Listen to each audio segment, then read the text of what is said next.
Hi అండి. నా పేరు లక్ష్మి అండి. వంకాయ ముద్దకూర కింద చేస్తున్నానండి. నూనె కాగిన తర్వాత ఉల్లిపాయ ముక్కలు వేసుకోవాలి. ఉల్లిపాయ ముక్కలు వేగిన తర్వాత జీడిపప్పు వేసుకొని పచ్చిమిరపకాయలు 2, 3 పచ్చిమిరపకాయలు సిరికల కింద వేసుకుని జీడిపప్పు ఉల్లిపాయ ముక్కలు కూడా బాగా వేగనివ్వాలి.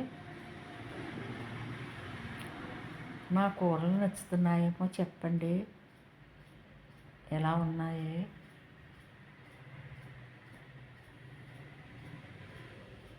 ఈ నూనెలో మగ్గిన తర్వాత వంకాయ ముక్కలు వేసుకోవాలి.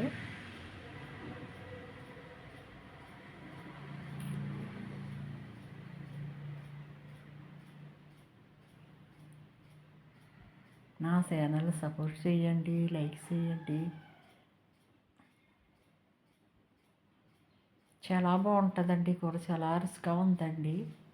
బాగుంటుందండి, ఇది నూనెలోనే మగ్గుతుంది కదండి, ఇప్పుడు వేస్తాం కదా, బాగుంటుందండి. వంకాయ కూర ఫ్రై కింద ముద్దకూర కింద చాలా బాగుంటుందండి. ఇది మూత పెట్టి ఒక 5 నిమిషాలు బాగా మగ్గనివ్వాలి. మగ్గిన తర్వాత ఇంకొకసారి తీసుకుని ఇలాగా కలపాలండి.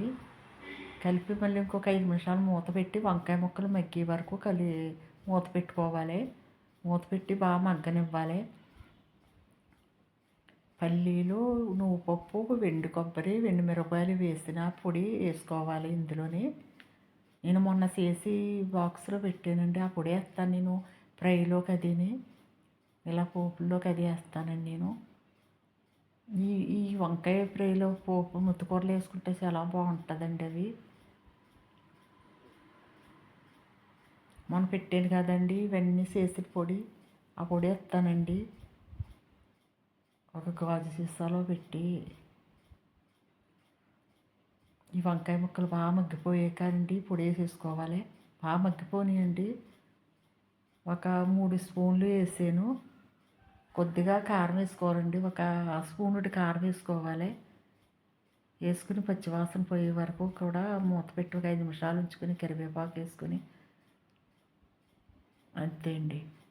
నచ్చితే నా ఛానల్ సపోర్ట్ చేయండి, లైక్ చేయండి.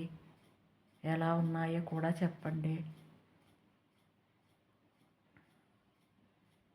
చాలా బాగుంటుందండి, అన్నంలో కానీ చపాతీలో కానివ్వండి, బాగుంటుందండి ఇలా చేసుకుంటేనే. సూపర్గా మగ్గిపోతాయండి, నూనెలో చిక్క మగ్గిపోతాయండి.